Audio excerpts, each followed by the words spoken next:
хадисінде келеді, бұл риwayatта сахабилер келіп пайғамбарымыздан сұрайды: "Я Расулалла" дейді. Бұл Мадинада ахли кітаптар көп дейді. Яғни христиандар, яһудилер. Бұларға не істейміз дейді? Бұлар сәлем беріп жатыр бізге дейді. Сонда "Иза саллама алейкум ахлул китаби фақулу ва алейкум" дейді. Егер сендерге ахли кітап сәлем беретін болса, "ва алейкум" деп қана айтыңдар дейді.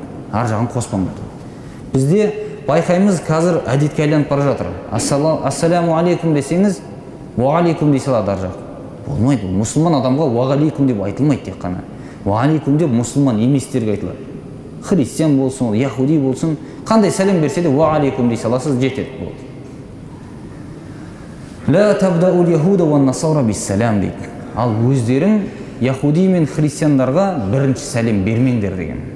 Олар беріп қалса, тек қана "ва алейкум" деп айтыңдар, жеткілікті деген. Пайғамбарымыз саллаллаху алейхи вассалам үйінде қызымен Фатима екеуі отырғанда жанынан мушриктер өтіп бара жатады есігінің алдынан. Сөйтеді да "Ассаму алейкум" дейді. Ассаму дегені сәлем емес, сәм деп айтатын болса, сендерге өлім келсін деген сөз. Бізде мына сәлемді берген кезде "Ассаму алейкум" дей саламыз ғой, ләм қалып кетеді ортада. Сол дұрыс емес. "Ассаму алейкум" деген сол "Ассаму алейкумға" кіреді. Саған өлім келсін деген мағынаға. Сонда пайғамбарымыз саллаллаху алейхи вассалам "ва алейкум" дейді. Сонда қызы түсініп қойып Фатима "ва алейкумуссам ва лаънату" дейді. Сендерге де өлім келсін, лағнет болсын дейді. Сонда пайғамбарымыз саллаллаху алейхи вассалам айтады: "Ей қызым" дейді, "бұлай шектен шықпа" дейді. Сонда сіз қарамайсыз ба бұлардың не айтып тұрғанын дейді. "Мен де оларға "ва алейкум" дедім ғой" дейді, "сендерге де" деп айттым дейді. Яғни сендерге өлім келсін деді, сендерге де деп айттым дейді. "Ва алейкум" деп айттым ғой деген. Шектен шығуға болмайды деген. Яғни біреу бір сөз айтты екен деп, я болмаса сәлемді қате айтты екен деп те жаңа шектен шығып кетудің де дұрыс емес екендігін. Кәпірлер мен мұсылмандар аралас болған жерге барып сәлем бере беруге болады. Жалпы "Ассаламу алейкум" деп.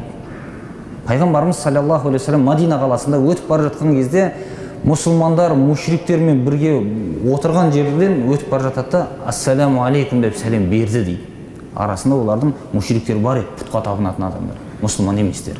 Соның үшін осы хадистен болады деп шығарған ғалымдарымыз. Яғни мұсылманы бар, кәпірі бар, басқа дін кез келген өкілдері бар, отырған жерге сәлем бере беруге болатындығы.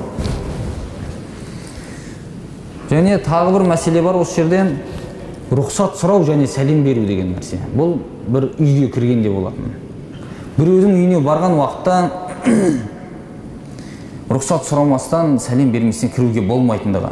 Бұл Құран Кәрімнің аятында: "Я айюхаллазина аману ла тадхулу буютан гайра буютикум хатта тастанису ва тусаллиму аля ахлиха." Ей иман келтірген мұъминдер, өздеріңнің үйлерінен басқа өзге бір үйге кірерлерінде рұқсат сұрамастан және сәлем берместен кірмеңдер деген. Ол үйдің иелеріне сәлем берместен кіруге болмайтындығы. Кірдіңіз, бірінші рұқсат сұраңыз, сосын сәлем беріп кіріңіз.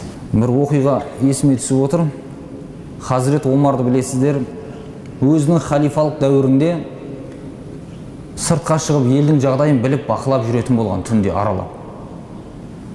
Сонда бір күні тағы да келе жатса, қарап өтіп бара жатқан уақытта бір жас жігіттің есігінің алдында отырып алған үйінің арақ ішіп отырғандығын көреді. Сөйтеді де бірден жаңағы қабырғадан секіріп кіреді үйдің жаңағы есігінің алдына. Кіріп келген уақытта жаңа жас жігіт Омарды көріп шошып кетеді бірден. Енді Омардың қолына түсті деген сөз, арақ ішіп отырып, болды ғой, ісі бітті деген сөз. Бірден шошып кетеді де, не айтарын білмей Омарға: "Ей Омар, мен рас бір қателік жасадым, арақ іштім" дейді. Нәпсіме беріліп. "Ал бірақ сен 3 қателік жасадың ғой" дейді. "Қандай қателік" дейді? Алла Тағала Құран Кәрімде "Уәлә тәжәссәсу" деп айтқан дейді. Бірін-біріңді аңдымаңдар деп айтқан дейді. Сен аңдыдың келіп дейді. Мен үйімде есігім алдында отырып, мен көріп қойдым дейді. Ал екіншісі, осы мына аятта айтады міне: "Рұқсат сұрап сәлем берместен кірмеңдер" деген дейді. Сен рұқсатта сұраған жоқсың, сәлем де берген жоқсың дейді. Үшіншісі, үйге кірерлерінде есіктен кіріңдер деген дейді. Сен аттап кіріп келдің дейді. Қателік жібердің ғой сен де дейді. Омар қарап тұрады да, үндемей жаның қалды дейді, бұрылып шығып кетеді қайтадан. Содан біраз уақыттар өтеді ортадан. Омар, Хазірет Омар мына таң намазына ел тұрған уақытында сапты түзетіп жатады. Саптарыңды түзеңдер деп айтып жатқан уақытында қараса, екінші сапта жаңағы жігіт тұр дейді намазда. Сосын қолмен саусақпен ишара қылып бергел дейді. Ана кісі, жаңа жас жігіт сапты жарып, алдыға Омардың алдына барады. Сонда Омар айтады: "Мен сенің сол ісіңді халыққа жайған жоқпын" дейді. Сонда бар енді орнына тұр дейді. Ана жігіт орнына барып тұрады, сапқа сөйтеді, Омарға бергел дейді.